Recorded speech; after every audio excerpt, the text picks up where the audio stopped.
Prosim.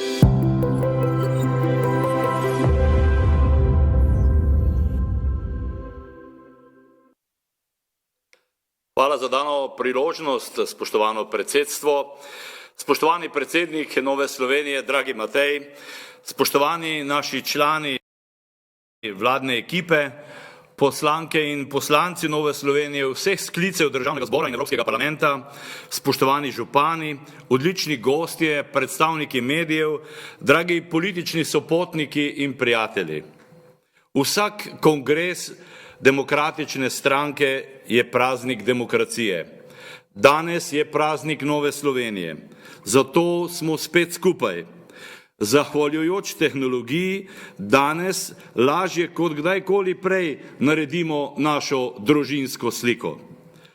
V jubilejnem letu naše stranke in na pragu 30-letnice samostojne države Slovenije so vse naše misli in vsi naši napori usmerjeni v reševanje največje krize človeštva po drugi svetovni moriji. Pandemija nalezljive bolezni COVID-19 postavlja pod vprašaj ekonomski, zdravstveni in socialni model ter poudarja našo osebno krhkost. In še, nekateri politični nasprotniki obstoj novega koronavirusa in nošenje mask obravnavajo kot politično vprašanje. Kdor torej nosi masko, je na strani vlade. Kdor maske ne nosi, je proti vladi. Tako se zdi. Gospe in gospodje, ta kriza pred nas postavlja velik izziv. Nujnost razmisleka o načinu našega življenja v novi normalnosti po bolezni COVID-19. Pri tem razmisleku ne smemo spregledati vrednot, ki smo jih mi, krščanski demokrati, zapisali v naš temeljni program. Te so človekovo dostojanstvo, svoboda, pravičnost in varnost. Iz nobene krize ne izidemo enaki, kot smo vanjo vstopili. Lahko smo boljši, lahko smo slabši. V teh kritičnih časih je naša dolžnost, da ponovno premislimo o prihodnosti naše Slovenije in o prihodnosti našega skupnega doma Evrope. To je zapletena naloga, ki od nas zahteva odkritosrčnost in preudarnost v medsebojnem dialogu. Ustvarjalnost, nadarjenost in sposobnost dvigniti se in izstopiti iz lastne omejenosti so lastnosti, ki pripadajo duši Evrope. In Slovenci smo po dolgih mračnih desetletjih pred 16 leti končno spet prišli domov v Evropo. Evropa je v prejšnjem stoletju dokazala, da je nov začetek mogoč. Ustanovni očetje so postavili temelje za branik miru. Z močjo prava, ne z močjo orožja, so povezali našo celino. Letos spomladi, tik pred 70-letnico Schumanove deklaracije, ko je novi koronavirus spravil na kolena človeštvo in svetovno ekonomijo, se je zdelo, da je solidarnost v Evropi kapitulirala. K sreči so voditelji držav in vlad konec julija uspeli oživeti evropsko solidarnost v Schumanovem duhu z dogovorom o večletnem finančnem okviru in obsežnem skladu za okrevanje in odpornost. Gre v bistvu za naš lastni Marshallov plan za okrevanje Evrope. Pri iskanju rešitev za prehod v novo normalnost bi bilo prav, da se ne zadovoljimo zgolj s kozmetičnimi popravki in gnilimi kompromisi, ampak da pogumno postavimo nove temelje, ki imajo močne korenine. Bilo bi tudi prav, da se zgledujemo po ustanoviteljih Evrope, ki so znali poiskati alternativne in inovativne poti v okolju, ki je bilo zaznamovano z vojno. Ne le, da so si drznili sanjati ideje v Evropi, ampak so si upali korenito preoblikovati modele, ki so povzročali nasilje in uničenje. Dragi prijatelji, zakaj me prav v teh težkih časih še posebej navdušuje ideja očetov Evrope? Zato, ker je po mojem prepričanju prav Šumanova solidarnost in krščansko razumevanje dostojanstva človeka pot za prehod v novo normalnost, pot v čas po epidemiji nalezljive bolezni COVID-19. Ta pot se začne v parlamentu, kjer do najboljših rešitev pridemo s sposobnostjo dialoga. Samo tako lahko politika ponovno pridobi zaupanje ljudi. Za pot do skupnih ciljev in skupnih projektov je potrebna politična volja, pa tudi politična kultura. Politična kultura ali umika se dotika področja etike in morale, kar povezujemo tudi s področji osebne rasti, odgovornosti in zrelosti.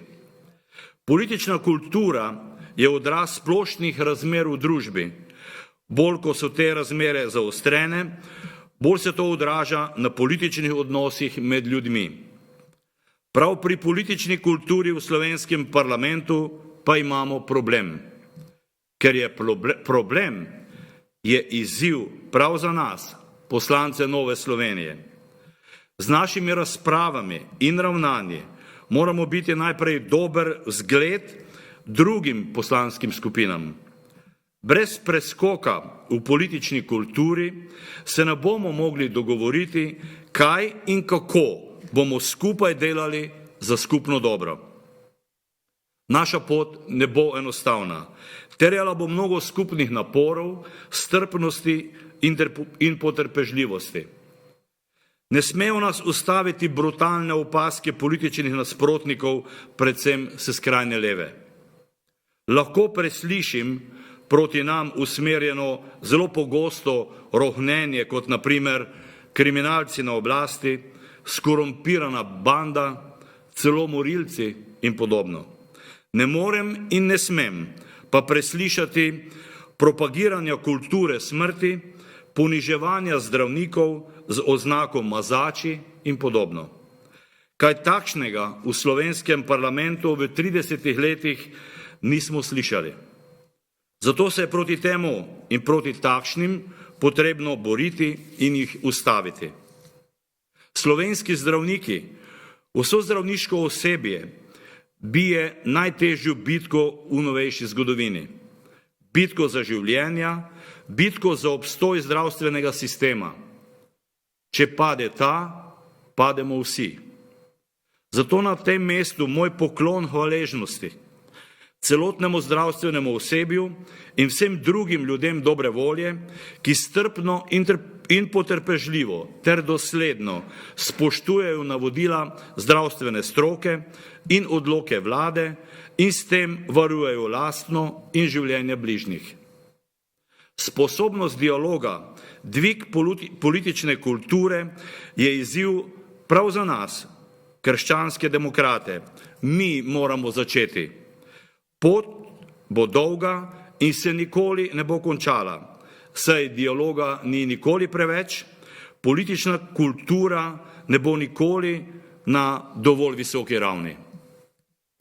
Samo s kulturo dialoga bomo lahko v naši državi in družbi vzpostavili nov, robusten družbeni sistem na temeljih 2000 let preizkušenih krščanskih vrednot, družbeni sistem z močno statiko, da ga ne bo nek novi virus ponovno vrgel s tečajev. Nova Slovenija, krščansko-demokratska sredina, mora torej postati nosilec kulture dialoga v slovenskem političnem prostoru. Razumem jo kot avtentično vajeništvo, askezo, ki nam pomaga, da drugega prepoznamo kot veljavnega sogovornika, omogoča nam gledati tujca, pripadnika druge kulture, kakor subjekt poslušanja, upoštevanja in spoštovanja. Nadaljevati moramo z iskanjem soglasij in dogovorov, ne da bi pri tem zanemarili skrb za pravično družbo, ki je sposobna spomina in je brez izključevanja. Sožitje in mir bo trajno v takšni meri, v kakršni bomo naše otroke in naše vnuke oborožili z orožji dialoga, jih naučili dobrega boja dialoga in pogajanja. Na ta način jim bomo lahko kot dediščino zapustili kulturo, ki zna začrtati strategije, ne smrti, ampak življenja, ne izključevanja, ampak integracije.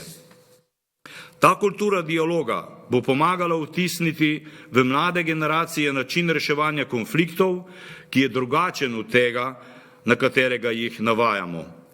V mednarodni skupnosti moramo oblikovati koalicije, ki niso zgolj vojaške ali ekonomske, ampak kulturne, vzgojne, filozofske in verske.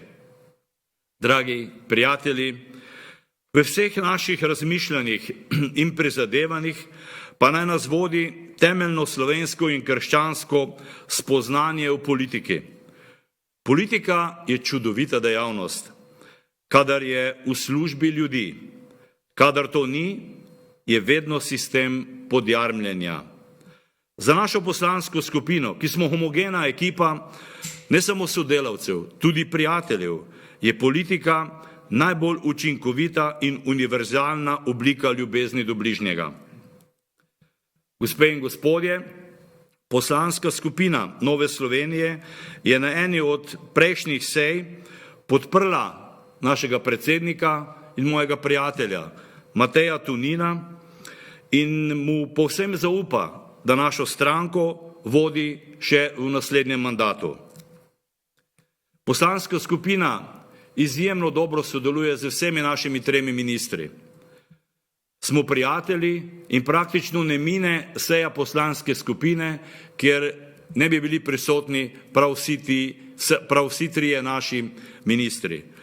Prav to, da se veliko pogovarjamo in skupaj sprejemamo odločitve, je zagotovilo, da se praktično pri naših odločitvah ne moremo zmotiti. Naši ministri imajo veliko voljo, imajo mladost, imajo znanje, imajo izkušnje in imajo ljubezen do Slovenije in ljubezen do vseh, ki v Sloveniji živimo. Zato, gospe in gospodje, vsi skupaj ustvarjajmo okolje, v katerem bo vsak član slovenske družbe lahko svobodno in do maksimuma razvil vse svoje potenciale, intelektualne, podjetniške, umetniške in druge. Zato konstantno dovajamo kisik slovenskemu gospodarstvu, kajti edino močno socialno-tržno gospodarstvo bo zagotavljalo tudi socialno državo. Zato odprimo vrata in okna Slovenije za krepko politično in gospodarsko sodelovanje in povezovanje na evropski in globalni ravni. In beseda naj velja. Dragi prijatelji, danes bolj kot kdajkoli prej verjamem v novo Slovenijo. Bog živi vse vas, vse vaše drage, Bog živi predrago Slovenijo. Pa radi se imejmo.